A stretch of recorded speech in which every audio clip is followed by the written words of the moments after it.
Cool. Wow. Go on. We're not breaking up. Are we breaking up? Well, I don't know. I'm gonna tell you how to save your relationship when it's on the verge of a breakup. You won't save your relationship with grand gestures or expensive gifts. And you won't save your relationship just telling her what she wants to hear. Well, it's a little cheesy, but I like it. In this video, I'm going to ditch the cheesy rom-com advice and tell you the 6 things guaranteed to save your relationship.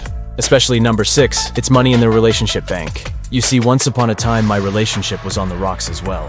When she left me, I fell into a slight depression. Not only because she was no longer sleeping next to me at night, but because I knew I messed up. It's all my fault. Don't make the same mistakes I made, and don't let your pride get in the way either. Tip number 1, start with active listening.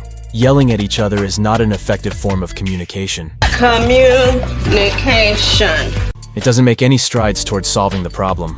Initiate a conversation with your partner from a place of love and understanding. Avoid confrontational or accusatory language. Emphasize that you believe the relationship is worth saving. Starting the conversation on a positive note sets the tone for constructive dialogue. Oh, you look lovely.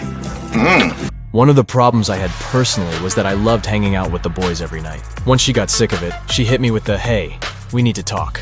As soon as I heard that, I shut down and got defensive. Then one day she said, "I love that you have so many close friends. I do get lonely here most nights though." That was out of left field to me. I am confused. She had been expressing her feelings and needs the whole time, and I wasn't listening. Communication is essential for any successful relationship, but talking is only half of communication. The other half is listening. It's just as important to be a good listener. When your partner is speaking, give them your full attention and try to understand their perspective. Tip number 2, identify the most dire problem and fix it. Yep, and fix the problem. Definite. All right. Yeah. The next step to saving your relationship is to identify the problems that are causing it to suffer. From my years of experience in counseling couples and individuals, the most common problems in relationships include communication, lack of intimacy, family conflict, infidelity, jealousy, resentment, boredom, lack of trust. Once you have identified the biggest issue, decide what you need to do to fix it immediately. For example, if it is communication, you can make it a point to call or text more often than you are currently. If the problem is infidelity, then you need to take the necessary steps to show that you are committed to rebuilding their trust in you, even if that means giving up that precious phone password. Find the point of contention and take the necessary steps to fix it. Tip number 3, revisit the beginning. Take a walk down memory lane. Ask yourself, why did you decide to commit in the first place? Recall what initially attracted you to your partner. I don't want to hear about how sexy she looked in that bikini at the pool party, or about his perfect beard and 6-pack abs. Reflect on the personality qualities that drew you together. What makes you two compatible? Is it religious beliefs? Was it common family values? Was it a common hobby or sport? What attracted your energies together? By revisiting the beginning, you can remind yourself why they are worth changing for. Tip number 4, be willing to compromise your wants. Do you know the difference between your wants and your needs? You might want to find a partner with an 850 credit score and a yacht in the Ozarks. Holy shit, leaving for where? The Lake of the Ozarks. But you need to find a partner who you are compatible with and can grow together. Never compromise your needs. But there's nothing inherently wrong with compromising your wants.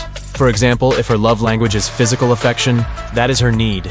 You will need to give plenty of hugs, kisses, and cuddles, because that is what makes her feel loved. Unless you swore off physical contact and affection in a vow of chastity, there's no good reason not to provide that need. Physical affection may not be your love language, but because it is hers, and you want to save your relationship, you need to prioritize it. Tip number 5, invest in your personal growth. Personal growth and understanding yourself is the key to a successful relationship. See, Charles, that's why they call it personal growth. Knowing your own limitations will make you a better partner, but make sure they are your core values and principles, not your parents'. Don't let your relationship fail because you haven't healed from the trauma you experienced as a child. Let your partner know that you are trying to grow spiritually and emotionally. Prioritizing your mental health makes you better equipped to contribute to the relationship. Tip number 6, make time for them. Quality time is not a one-off. It is consistent. The elderly aren't like you or me, Bart. They thrive on consistency, predictability, and a life with no surprises. For example, don't just plan a date night. Save it as a repeated event in both of your calendars. Instead of saying, "This Friday we will do something special," make every Friday at 8 p.m. your date night. Make a conscious effort to spend quality time together. But whatever you decide to do it consistently. These shared experiences will strengthen your bond and reignite the spark. Once that spark is reignited, they will be more open to being together again. Emotional and physical intimacy are vital components of a thriving relationship. Rediscover the intimacy by spending quality time together, engaging in activities that you both enjoy. If you want to save your relationship, it's important to make quality time for your partner. I'm not taking on any new clients right now, but if you have any questions, leave them in the comments section, and I will be sure to reply. For advice on how not to get in the position of possibly losing your relationship in the first place, watch this video next.